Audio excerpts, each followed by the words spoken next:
Majzub, ditarik. Apanya ditarik? Keinginannya udah ditarik Allah Ta'ala. Wali majzub itu kalau bicara zahir-zahirnya orang gila, tapi hatinya sambung kepada Allah, nggak bisa dihukumi seperti orang waras. Orang gila tidak wajib sholat kan? Jadi wali majzub itu wali kekasih Allah, tapi makomnya makom majzub. Jadi urusan zahirnya kayak orang gila. Jadi makomnya gila, kenapa? Dia sudah gila kepada Allah, sehingga dia sudah disuruh sholat pun nggak bisa, nggak nyambung dia. Wali yang kolbunya, ruhnya ditarik oleh Allah SWT dari cinta dunia menjadi hanya cinta kepada Allah. Maka orang cinta kan kasmaran. Orang kasmaran ya seperti orang gila, tapi bukan gila.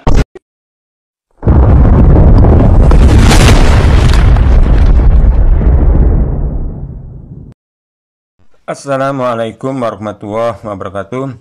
Alhamdulillahirrabbilalamin. Wabihi nasta'inu ala umurid dunya waddin. Wassalatu wassalamu ala asrafil mursalin. Wa ala alihi wa sahbihi ajmain. Amma ba'd.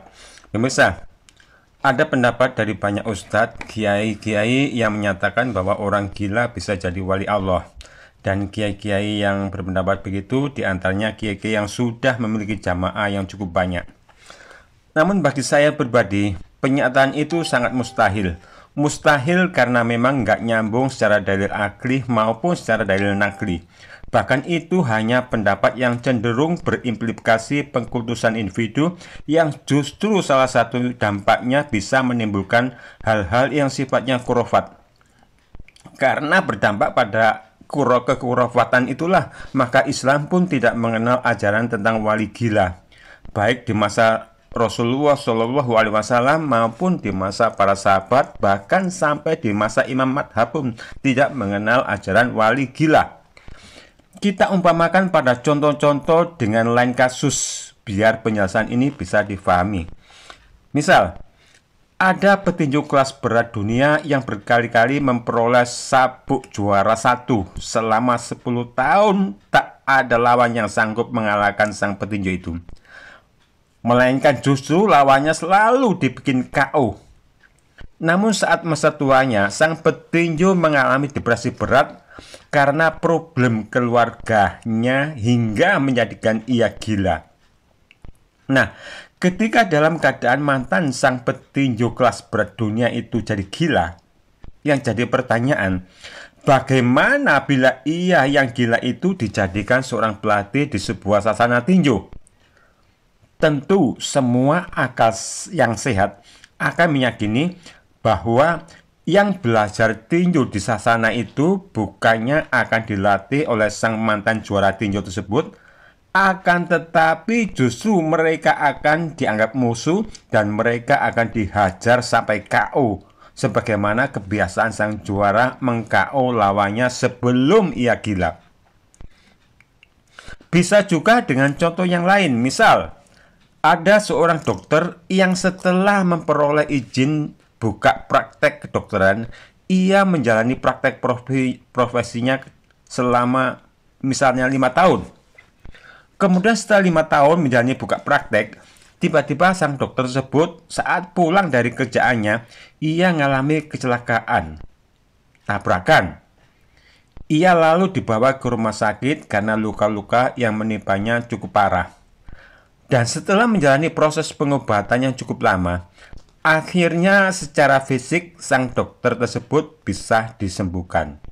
Hanya saja karena pada kecelakaan tersebut terjadi benturan yang kuat pada kepalanya, akhirnya kepala sang dokter tersebut terjadi pendarahan otak atau geger otak dan akhirnya menjadikan dia gila. Nah, ketika sang dokter tersebut, mantan dokter, menjadi gila permanen, tentu akal yang sehat akan meyakini bahwa nggak mungkin sang dokter yang sudah gila tersebut dipaksa tetap buka praktek. Sebab kalau dipaksa buka praktek dokter, maka pasti ia akan melakukan malpraktek.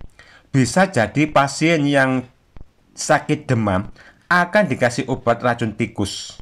Akhirnya bukannya sembuh, malah langsung mati. Nah, begitu jugalah para orang-orang yang secara ilmu medis dinyatakan gila. Mereka dengan status gilanya tak seharusnya dijadikan wali Allah. Lalu dihimbau umat agar mendatanginya agar sang wali gila itu mendoakan, memberi barokah. Ini jalan yang salah dalam ibadah, sebagaimana salahnya mantan petinju yang saat telah gila permanen dipaksa jadi seorang pelatih tinju di sebuah sasana. Atau sebagaimana salahnya mantan dokter yang saat telah gila dipaksa untuk tetap buka praktek dokteran. Ini konyol kuadrat dan membahayakan umat. Nah pemirsa, dalam sisi pandangan Al-Quran, sosok yang tergolong wali Allah itu telah dijelaskan juga oleh Allah Azza wa Jalla dengan firman-Nya, ala inna awliya Allahi la khaufun alaihim walahum yahzanun alladzina amanu wa kanu yattaqun. Ketahuilah bahwa sesungguhnya para wali Allah itu tidak ada rasa takut yang menimpa mereka dan mereka pun tidak bersedih, yaitu orang-orang yang beriman dan mereka selalu bertakwa.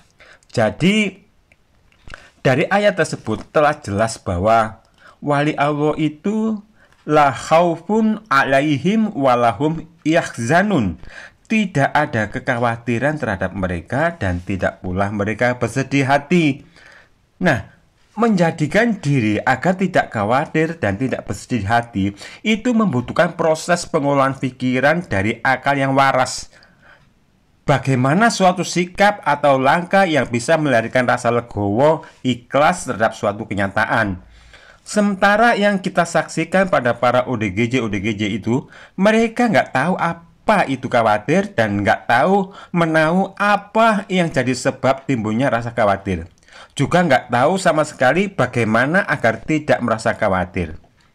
Bahkan yang ada mereka bisa tiba-tiba merasa takut sendiri tanpa sebab, sedih sendiri tanpa sebab, tertawa sendiri tanpa sebab, dan ngamuk-ngamuk juga tanpa sebab. Lalu kenapa wali yang dimaksudkan oleh Allah Azza wa Jalla itu tidak ada kekhawatiran terhadap mereka dan tidak pula mereka bersedih hati? Kenapa itu menjadi syarat yang ditentukan oleh Allah?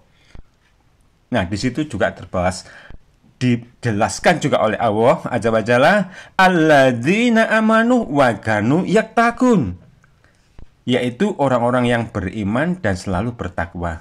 Jadi syarat berikutnya untuk menjadi wali itu, wali bagi Allah itu adalah harus beriman dan selalu bertakwa.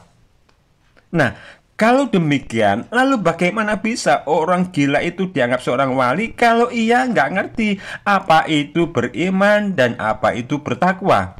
Bagaimana mungkin orang gila itu dianggap wali sementara status wali itu berkewajiban beribadah kepada Allah Azza wa Jalla sekaligus berkewajiban mengajak umat kepada yang ma'ruf dan mencegah dari yang mungkar, sementara ia sendiri nggak ngerti apa-apa, nggak bisa apa-apa. Karena orang gila itu sakit jiwanya, dan karena sakit jiwanya sedang dalam sakit permanen, maka ia tidak bisa berpikir jernih dan tidak bisa membedakan mana yang benar dan mana yang salah. Dan karena yang demikian, maka orang gila tidak bisa mengurus dirinya sendiri, tapi justru harus diurus oleh orang lain agar bisa sembuh atau agar tidak membahayakan orang lain. Orang gila juga tidak lagi terbebani kewajiban ibadah karena ia udah tidak mengenal lagi mana Tuhan yang harus disembah dan mana setan yang harus dimusuhi. Nah, karenanya pada orang gila itu menjadi ujian dan cobaan bagi para walinya atau para orang-orang sekitarnya. Dan pada ujian atau cobaan itu bisa menjadi ladang pahala yang besar ketika yang waras akalnya mau melibatkan diri pada metode Islam yang mengajarkan agar umatnya memberi pertolongan kepada pihak-pihak yang membutuhkan, termasuk memberikan pertolongan kepada orang gila ini dalam hal-hal yang dibutuhkan sejauh kemampuannya, karena orang gila juga memiliki hak untuk hidup. Hal ini sebagaimana Allah Azza wa Jalla berfirman, "Wa ta'awanu 'alal birri wat taqwa." Dan tolong menolonglah kamu dalam kebajikan dan takwa. Jadi, sikap seorang muslim terhadap orang gila itu menolong, bukan malah menjadikan orang gila sebagai sumber pendapatan dengan mengundang umat agar berdatangan sambil bawa amplop untuk minta barokah, minta didoakan agar hajatnya terkabul.